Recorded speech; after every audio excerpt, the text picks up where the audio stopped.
Hi ಸ್ನೇಹಿತರೆ ಹಾಗೂ ಬಂಧುಗಳೇ, ನಿಮಗೆ ವೆಲ್ಕಮ್ ಟು ಮೈ ಚಾನಲ್. ಇವತ್ತಿನ ವಿಷಯ ಏನಪ್ಪ ಅಂದರೆ, ಶ್ರೀರಾಮ ಮಂದಿರ ಅಯೋಧ್ಯೆ ಜನ್ಮಭೂಮಿ, ಶ್ರೀರಾಮನ ಜನ್ಮಭೂಮಿಯ ಬಗ್ಗೆ ಶ್ರೀರಾಮಚಂದ್ರ ಪ್ರಭುಗಳ ಒಂದಿಷ್ಟು ಮಾಹಿತಿಯನ್ನು ಹಂಚ್ಕೊಳ್ಳೋಣ ನಿಮ್ಮ ಹತ್ರ ಅಂತ ಬಂದಿದ್ದೀನಿ. ಏನಪ್ಪ ಅಂದರೆ, ಉತ್ತರ ಪ್ರದೇಶದಲ್ಲಿರುವಂಥ ಅಯೋಧ್ಯೆ ಶ್ರೀರಾಮ ಜನ್ಮಭೂಮಿ ಎಷ್ಟೊಂದು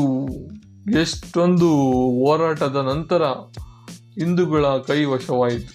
ಸುಪ್ರೀಂ ಕೋರ್ಟ್ ಆದೇಶದ ನಂತರ 6/8/2018 ಪ್ರಧಾನಿ ನರೇಂದ್ರ ಮೋದಿಯವರು ಶಿಲಾನ್ಯಾಸಕ್ಕೆ ನ್ಯಾಯ ಕೊಟ್ಟಿದ್ದರು.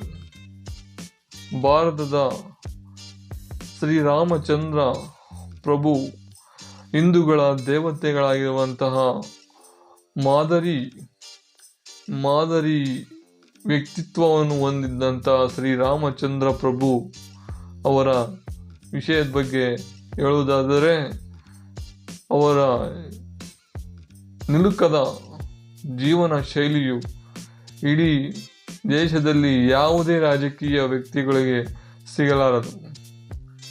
ಈ ಶ್ರೀರಾಮಚಂದ್ರ ವಿಷ್ಣುವಿನ 7ನೇ ಅವತಾರವಾಗಿದ್ದು, ಈ ಶ್ರೀರಾಮಚಂದ್ರನು ಪೂಜನೀಯ ಹಾಗೂ ಗೌರವಿತವಾಗಿರುತ್ತಾರೆ. ಇವರು ಪುಣ್ಯ ಸ್ಥಳವಾದಂತಹ ಮಧ್ಯಪ್ರದೇಶದ ಅಯೋಧ್ಯೆಯಲ್ಲಿ ಶ್ರೀರಾಮಚಂದ್ರ ಪ್ರಭು ಜನ್ಮ ತಾಳಿರುತ್ತಾರೆ. ಇವರ ಪೂಜೆ ಮಾಡುತ್ತಿರುವಂತಹ ಟೈಮಲ್ಲಿ 1958ರಲ್ಲಿ ಮೊಘಲರು ರಾಮ ಮಂದಿರವನ್ನು ಕೆಡವಿ ಬಾಬ್ರಿ ಮಸೀದಿಯನ್ನು ನಿರ್ಮಿಸಿದರು. ಈ ಬಾಬ್ರಿ ಮಸೀದಿಯನ್ನು ನಿರ್ಮಿಸಿದಾಗ ನಂತರ ಹಿಂದೂಗಳು ಹೋರಾಟ ಮಾಡಬೇಕಾಯಿತು. ಕೋರ್ಟು ಕೊನೆಗೆ ಒಂದು ತೀರ್ಪನ್ನು ನೀಡಿ ಈ ಹಿಂದೂಗಳಿಗೆ ಬಹಳ ಜಯವನ್ನೇ ತಂದುಕೊಟ್ಟಿದೆ. ಇದರ ಬಗ್ಗೆ ಇತಿಹಾಸದ ಬಗ್ಗೆ ತಿಳಿದುಕೊಳ್ಳೋಣ. 15ನೇ ಶತಮಾನದಲ್ಲಿ ಮೊಘಲರು ರಾಮ ಜನ್ಮಭೂಮಿಯಲ್ಲಿ ಬಾಬ್ರಿ ಮಸೀದಿ ಎಂಬ ಮಸೀದಿಯನ್ನು ನಿರ್ಮಿಸಿದರು. ಹಿಂದೂಗಳ ದೇವಾಲಯಗಳನ್ನು ಧ್ವಂಸ ಮಾಡಿದ ನಂತರ ಮಸೀದಿಯನ್ನು ನಿರ್ಮಿಸಲಾಗಿದೆ. ಈ ಎಲ್ಲ ಹಿಂದೂಗಳ ಹೋರಾಟವನ್ನು ಆರಂಭಿಸಿದರು. 1850ರ ದಶಕದಲ್ಲಿ ಪುನಃ ಹಿಂಸಾತ್ಮಕ ವಿವಾದ ಉಂಟಾಯಿತು. ವಿಶ್ವ ಹಿಂದೂ ಪರಿಷತ್ ರಾಮ ಜನ್ಮಭೂಮಿಯ ವಿನ್ಯಾಸವನ್ನು ನಡೆಸಲು 1980ರ ದಶಕದಲ್ಲಿ ಪ್ರಯತ್ನವನ್ನು ಆರಂಭಿಸಿತು. ಅಲಹಾಬಾದ್ ಹೈಕೋರ್ಟ್ನ ಲಕ್ನೋ ಪೀಠ ಶಿಲಾನ್ಯಾಸಕ್ಕೆ ತಡೆಯಾಜ್ಞೆ ನೀಡಿತು. ನಂತರ ವಿವಾದಿತವಲ್ಲದ ಜಾಗದಲ್ಲಿ ಶಿಲಾನ್ಯಾಸ ನಡೆಸಲು ಅನುಮತಿ ನೀಡಲಾಯಿತು. ಈಗಿನ ಗೃಹ ಸಚಿವ ಬೂಟಾ ಸಿಂಗ್ PHP ನಾಯಕ ಅಶೋಕ್ ಸಿಂಘಾಲ್ರಿಗೆ ಔಪಚಾರಿಕವಾಗಿ ಅನುಮತಿ ನೀಡಿದರು. ನವೆಂಬರ್ 9ರ ತೆಗೆದು ಅಡಿಪಾಯ ಹಾಕಿದರು. ಗರ್ಭಗುಡಿ ವಿವಾದಿತ ಸ್ಥಳವಾಯಿತು. ಬಿಹಾರದ ಮೂಲದ ದಲಿತ ನಾಯಕ ಶಿಲಾನ್ಯಾಸ ಮಾಡಿದ ಮೊದಲ ಜನರಲ್ಲಿ ಒಬ್ಬರಾದರು. 6 ಡಿಸೆಂಬರ್ 1992ರಂದು ವಿಶ್ವ ಹಿಂದೂ ಪರಿಷತ್ ಮತ್ತು ಭಾರತೀಯ ಜನತಾ ಪಕ್ಷದ ಕರಸೇವಕರು ಎಂದು ಕರೆಯಲ್ಪಡುವ 15,000 ಸ್ವಯಂ ಸೇವಕರ ಒಳಗೊಂಡ ಸ್ಥಳದಲ್ಲಿ ಶೋಭಾಯಾತ್ರೆ ಆಯೋಜಿಸಲಾಯಿತು. ಶೋಭಾಯಾತ್ರೆ ಹಿಂಸಾತ್ಮಕವಾಯಿತು. ಕರಸೇವಕರು ಭದ್ರತಾ ಪಡೆಗಳ ಲೆಕ್ಕಿಸದೆ ಬಾಬ್ರಿ ಮಸೀದಿಯನ್ನು ಉರುಳಿಸಿದರು. ತದನಂತರ ಭಾರತದ ಹಿಂದೂ ಮತ್ತು ಮುಸ್ಲಿಮರ ಸಮುದಾಯದ ನಡುವೆ ಹಲವಾರು ತಿಂಗಳುಗಳ ಕಾಲ ಗಲಭೆಯಾಯಿತು. ಕನಿಷ್ಠ 2,000 ಜನ ಪ್ರಾಣವನ್ನು ಕಳೆದುಕೊಂಡರು. ಮುಂದಿನ ದಿನಗಳಲ್ಲಿ ವಿವಾದಾತ್ಮಕ ಭೂಮಿಯ ಕುರಿತು ಸುದೀರ್ಘ ಕಾನೂನು ವಿವಾದಗಳನ್ನು ನಡೆಸಿದರು. ದೇವಾಲಯದ ದೇವತೆಯಾದ ರಾಮ್ ಲಾಲ್ ಹೆಸರಿನಲ್ಲಿ 1989ರ ದಾವೆ ಹೂಡಲಾಯಿತು.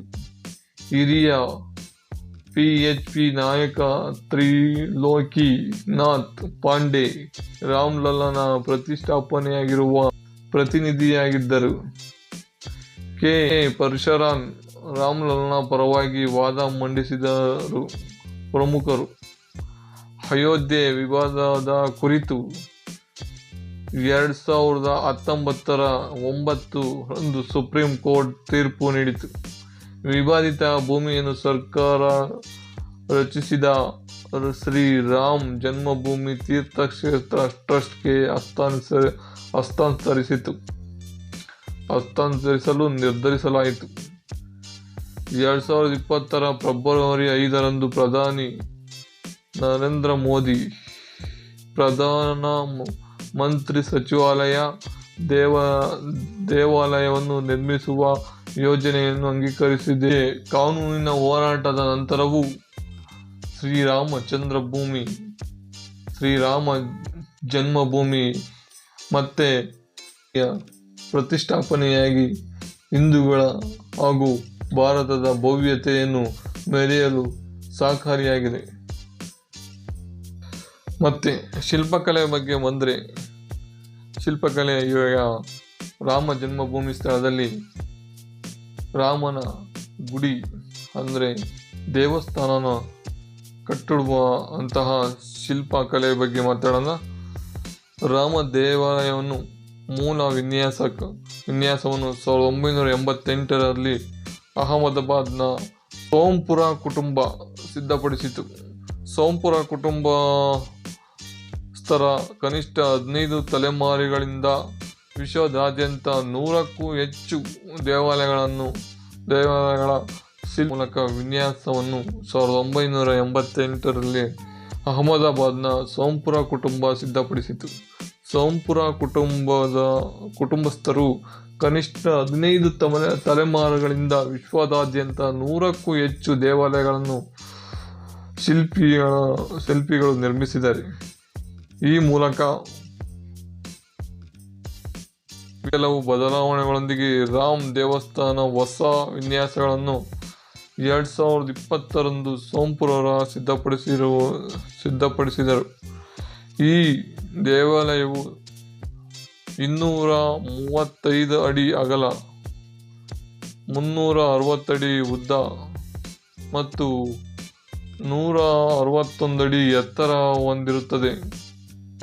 ದೇವಾಲಯದ ಮುಖ್ಯ ವಾಸ್ತುಶಿಲ್ಪ ಚಂದ್ರಕಾಂತ್ ಸೋಂಪುರ ಮತ್ತು ಇವರ ಇಬ್ಬರು ಪುತ್ರರು ಅಖಿಲ್ ಸೋಂಪುರ ಮತ್ತು ಆಶೀಶ್ ಸೋಂಪುರ. ಸೋಂಪುರದ ಕುಟುಂಬದ ಭಾರತೀಯ ದೇವಾಲಯ ವಾಸ್ತುಶಿಲ್ಪದಲ್ಲಿ ಒಂದಾದ ನಾಗರ ಶೈಲಿಯ ವಾಸ್ತುಶಿಲ್ಪವನ್ನು ಅನುಸರಿಸಿ ರಾಮ್ ದೇವರನ್ನು ವಿನ್ಯಾಸಗೊಳಿಸಿದ್ದಾರೆ. ಅದರಲ್ಲಿ ರಾಮ ದೇವಸ್ಥಾನವು ವಿಶ್ವದ 3ನೇ ಅತಿದೊಡ್ಡ ದೇವಾಲಯವಾಗಿರುತ್ತದೆ. ಈ ವಾಸ್ತುಶಿಲ್ಪವು ವಿಶ್ವವೇ ಬೆರಗಾಗಿ ನೋಡುತ್ತಿದೆ. ಭಾರತದ ಕಡೆ ನಿರ್ಮಾಣ ಹಂತದಲ್ಲಿ ಬಹಳಷ್ಟು ತೊಂದರೆಗಳು ಉಂಟಾದವು. ಶ್ರೀರಾಮನ ಜನ್ಮಭೂಮಿಯಲ್ಲಿ ಅಡಿಪಾಯದಲ್ಲಿ ಶಿವಲಿಂಗಗಳು ಮತ್ತು ಮುರಿದು ಹೋದಂಥ ಶಿಲ್ಪಿಗಳು ಸಿಕ್ಕಿದವು.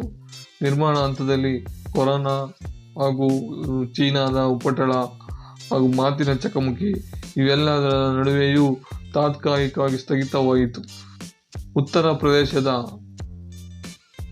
ಮುಖ್ಯಮಂತ್ರಿಗಳಾದ ಶ್ರೀಮಾನ್ ಯೋಗಿ ಆದಿತ್ಯನಾಥ್ ಅವರು ಶ್ರೀರಾಮರ ನಿರ್ಮಾಣದ ಅಂಗವಾಗಿ ವಿಶ್ವ ಪರಿಷತ್ ವಿಜಯ ಮಹಾಮಂತ್ರ ಜಪಾನುಷ್ಠಾನವನ್ನು ಏರ್ಪಡಿಸಿತು. ಶ್ರೀರಾಮ ಭಕ್ತರು ಜೈ ಶ್ರೀರಾಮ್ ಎಂದು 2020 ಏಪ್ರಿಲ್ 6 ರಂದು ಜನಪ್ರಿಯವಾಯಿತು. ದೇವಾಲಯದ ನಿರ್ಮಾಣ ಕಾಲದಲ್ಲಿ ಸಾಕಷ್ಟು ನಿರ್ವಹಣೆಗಾಗಿ ಜಪಾನುಷ್ಠಾನವನ್ನು ಆಯೋಜಿಸಲಾಯಿತು. ನಾರ್ವೆಲ್ಯಾಂಡ್ ಬ್ರೌನ್ ಸಂಸ್ಥೆ ದೇವಾಲಯದ ನಿರ್ಮಾಣ ಗುತ್ತಿಗೆಯನ್ನು ತೆಗೆದುಕೊಂಡಿತು. ಹೀಗೆ ಶ್ರೀರಾಮಚಂದ್ರ ಪ್ರಭುಗಳ ಜನ್ಮಭೂಮಿಯಲ್ಲಿ ಗುಡಿ ಅಥವಾ ದೇವಸ್ಥಾನವು ನಿರ್ಮಾಣಗೊಳ್ಳುವ ಜನವರಿ 22ರಂದು ಉದ್ಘಾಟನೆ ಸಮಾರಂಭವಿದೆ. ಎಲ್ಲ ಅತಿಥಿಗಳು ಗಣ್ಯರು ಬಂದಿರುತ್ತಾರೆ. ಈ ಸಮಾವೇಶದಲ್ಲಿ ಎಲ್ಲರೂ ಭಾಗಿಯಾಗೋಣ. ತಮ್ಮ ಮನೆಯಲ್ಲೇ ದೀಪ ಹಚ್ಚುವ ಮೂಲಕ ಶ್ರೀರಾಮ ಜನ್ಮಭೂಮಿ ನಮ್ಮದಾಯಿತು ಎಂದು ಘೋಷಣೆ ಮಾಡುತ್ತಾ ಎಲ್ಲರೂ ತಮ್ಮ ಮನೆಯಲ್ಲೇ ದೀಪ ಹಚ್ಚಿ ಎಂದು ಶ್ರೀಮಾನ್ ಪ್ರಧಾನಿಯವರು ಘೋಷಣೆ ಮತ್ತು ಕರೆ ಕೊಟ್ಟಿದ್ದಾರೆ. ಹಾಗೂ ಶ್ರೀಮಾನ್ ಮೋದಿಯವರು ಉಪವಾಸವನ್ನು ಈ 11 ದಿವಸ ಮಾಡಬೇಕಂತ ಸಂಕಲ್ಪ ಹೊಂದಿದ್ದಾರೆ. ಅದು ನಮ್ಮೆಲ್ಲರ ಇಂತಹ ಪ್ರಧಾನಿ ಬರಬೇಕು ಎಂಬುದು ಆಶಯವಾಗಿರುತ್ತದೆ. ಹಾಗೂ ಇದು ಹಿಂದೂಗಳ ಶ್ರೀರಾಮಚಂದ್ರ ಭೂಮಿಯ ಜಯವಾಕ್ಯವೇ ಬಿಜೆಪಿಯ ಸಾರಾಂಶವಾಗಿತ್ತು. ಅದನ್ನು ಶ್ರೀರಾಮಚಂದ್ರ ಭೂಮಿಯ ಉದ್ಘಾಟನೆಯ ಮೂಲಕ ಅದನ್ನು ಸಾಧಿಸಿರುವಂತಹ ಏಕೈಕ ರಾಜಕೀಯ ಹಾಗೂ ಹಿಂದೂಗಳ ಪವಿತ್ರವಾದಂತಹ ಶ್ರೀರಾಮಚಂದ್ರ ಭೂಮಿಯ ಉದ್ಘಾಟನೆಯ ಮೂಲಕ ಸಾಧಿಸಿದಂತಾಗಿದೆ. ಹಾಗೆ ಸ್ನೇಹಿತರೆ, ಇನ್ನೂ ಬಹಳಷ್ಟು ವಿಷಯ ಶ್ರೀರಾಮಚಂದ್ರ ಜನ್ಮಭೂಮಿ ಬಗ್ಗೆ ಮಾತಾಡೋಣ. ಅದ್ರ ಬಗ್ಗೆ ಇನ್ನೂ ಬೇಜಾನು ವಿಷಯ ಇದೆ, ಬೇಜಾನು ರಾಜಕೀಯ ವಲಯಗಳಿವೆ. ಅದ್ರ ಬಗ್ಗೆ ಮುಂದಿನ ವಿಡಿಯೋಗಳಲ್ಲಿ ವಿಷಯಗಳ ಬಗ್ಗೆ ಚರ್ಚೆ ಮಾಡೋಣ ಅಂತ ಈ ವಿಷಯನ ಇಲ್ಲಿಗೆ ಅಂತ್ಯ ಮಾಡ್ತಿದ್ದೀನಿ. ಜೈ ಹಿಂದ್, ಜೈ ಕರ್ನಾಟಕ ಮಾತೆ.